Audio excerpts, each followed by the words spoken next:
I used to think about that when I was plumbing. If I just get up every morning and I get in the van every morning, then the same thing's gonna happen. If at some point you don't put that bookmark in, if at some point you don't take that risk, you don't take that chance, if you never try, then you'll never know.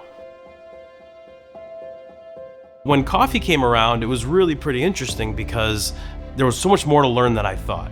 You would think that a cup of coffee is just something you grab in the morning, you put it in a cup and you go, and you don't really even think about it. But the types of shops that I would go to were really inspiring. It felt like that's like a place where I would want to work. I would like to build a career around this environment. So when I started to think about what my life could look like if I build something like this, I was like really pumped about that. I was really excited about that. And it seemed to me that the only way that I was going to really break into this industry at all was going to be through roasting. So I finally pulled the trigger. I'd probably been searching for years on eBay, but I found a used roaster, and that was kind of the beginning right there. You would put a batch in, and I had a little notebook, and I would take notes of what was happening throughout the entire roast. By little incremental changes and a lot of tasting and a lot of roasting, you kind of figure it out. When thinking about what we wanted Heartwood to be, it was really important to me that we were very quality focused, that we were a whole experience, right? I wanted to offer really good, high quality pastries, high quality coffee, a little bit of food. And also I just wanted to be a friendly, welcoming type of place.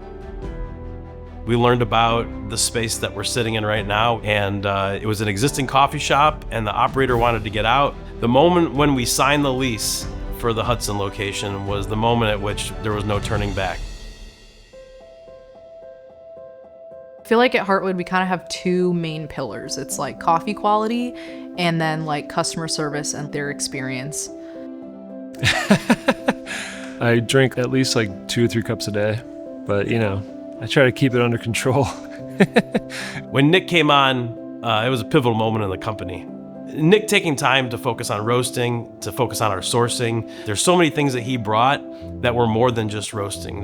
I don't mind going a little crazy trying to figure out how small changes are going to affect the larger outcome. That's part of my job. And that's what we're after, is like the best quality and the best flavor in our coffee. There's a lot of ways that we could be a little bit more profitable if we would cut on some quality. And for example, we use Hartzler Dairy. The cows are right down the street from here. We spend $9 to $10 a gallon for milk. And that would be, a lot of business owners would say, hey, that's a great spot for you to save some money. And for us, if they went out of business, that'd be the worst day of our life because we rely on other quality ingredients. You can't pull out flavors from a coffee that aren't already there. Sourcing your coffee is of the utmost importance. That's why we work with importers closely throughout the year to buy coffee seasonally. Everybody who works here, they're just artists. Coffee is very much an art, it's very much a science, and I think you need to have both of those mindsets present. And I think across our staff, we've got a lot of that. And I just think we have people who want to make your life better when you walk in the door. I think Allie is a perfect example of what Heartwood can offer somebody, and when she came here, she was just looking for a job as a barista. Watching her grow from barista to lead barista and then eventually taking over our busiest shop, it's been really cool just to see somebody grow and to know that Heartwood can provide a career for somebody. All of my best friends have come out of Heartwood. My husband's come out of Heartwood. And I feel like you don't hear about that a lot at other jobs, but this place and like Jim has created something super special for a lot of people. Building a meaningful company with quality everything and just not cutting any corners and putting relationships and stuff first, it's built a career for me that I love. Looking back on the last 10 years, it's been the best 10 years of my life, and I would never change it. It's almost unreal that it's happened.